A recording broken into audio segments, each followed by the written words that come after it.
आप सबको मालूम है CCTV footage free of cost होती है। इन्होंने जानबूझ के सीसीटीवी बंद करवाए ताकि कोई भी चीज कैप्चर ना हो सके।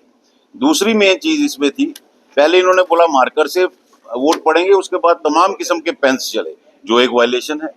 तीसरी चीज, इन्होंने अपने कंटेस्टेंट्स के रिश्तेदार और अपने दोस्तों को ही पोलिंग एजेंट्स और काउंटिंग एजेंट्स बनाया।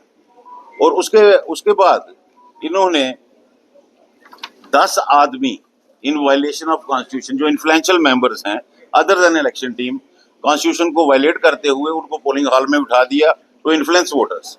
तो ये चारों चीजें साबित करती हैं कि पोल्स रिग हुए। हम कोर्ट में अपनी संस्था को नहीं लेके जाते हैं।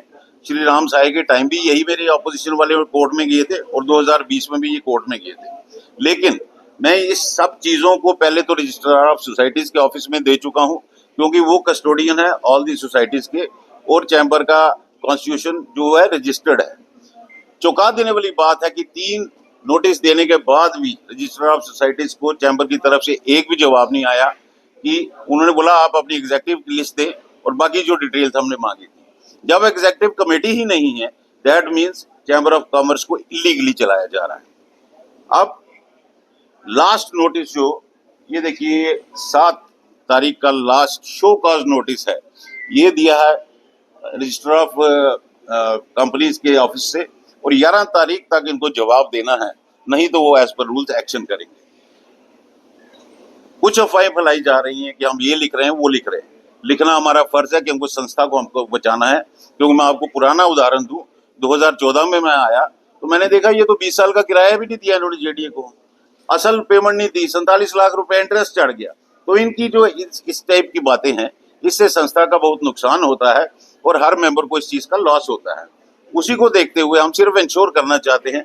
अब इन्होंने इलीगली दोबारा उसी प्रेसिडेंट को नॉमिनेट कर दिया, और मैं आउटगोइंग प्रेसिडेंट अरुण गुप्ता को वार्निंग भी दे रहा हूं। और उनके जो शब्द उन्होंने इस्तेमाल किए उस दिन कि जिनको ये इलेक्शन प्रेसिडेंट मंजूर नहीं, वो चैम्बर हाउस से बाहर चले जाए। मैं एक चीज क्लियर कर दूं, जम्मू शहर में जो संस्थाओं पे कब्जा करने की प्रथा शुरू हो गई है, तो ये आउटगोइंग प्रेसिडेंट को मालूम होना चाहिए कि चैम्बर हाउस की lease deed chamber of commerce के मेंबर्स के नाम है। थ्रू राकेश गुप्ता 2059 तक 40 साल की लीज है। वो चश्मा पहन के एक बार देखे, और किसी भी मेंबर को, आदमी को ये मत बोले कि बाहर चले जाओ। हर इंसान को राइट है प्रोटेस्ट करने का।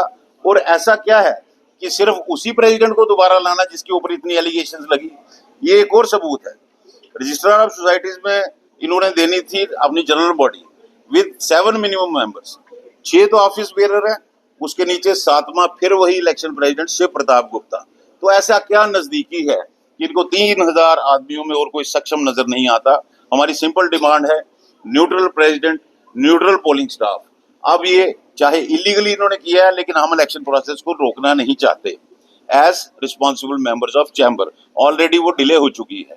हम सिर्फ चाहते हैं जो प्रशासन को, रजिस्ट्रार को लिख रहे हैं कि कोई ना कोई इनके ऊपर सुपरविजन के लिए बैठे। और ये बार बार जो बोलते हैं, पिछली बार मैजिस्ट्रेट था, पुलिस था, इनको इतनी अंग्रेजी समझ आनी चाहिए, प्रेजेंस और सुपरविजन में फर्क होता है।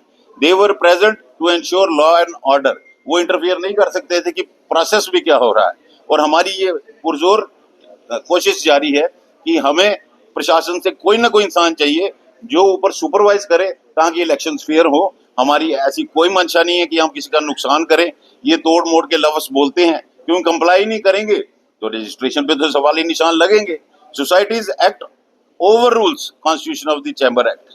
तो ये इन सब चीजों को मद्देनजर रखते हुए मैं आपके माध्यम से एलजी प्रशासन को भी अपील कर रहा हूं और तमाम अपने मेंबर्स को भी अपील कर रहा हूं कि आप बातों को समझिए, इनकी झूठी बातों में मत आइए। इनका झूठ का पटारा खत्म हो चुका और हमारा भी सबर का बांध अब टूटने वाला है। इलेक्शन कमीशन को किया गया, आपको लगता है फिर से नहीं होंगे? हम ऑलरेडी उनको प्रूव कर चुके हैं कि इन्होंने रिगिंग की है इन नेक्सस विद सिटिंग टीम, तो कैसे वो होंगे? इसीलिए हम इंश्योर कर रहे हैं और प्रशासन को बोल रहे हैं किसी को इस पूरी प्रोसेस को सुपरवाइज करने के लिए इनके ऊपर कोई ना कोई होना चाहिए।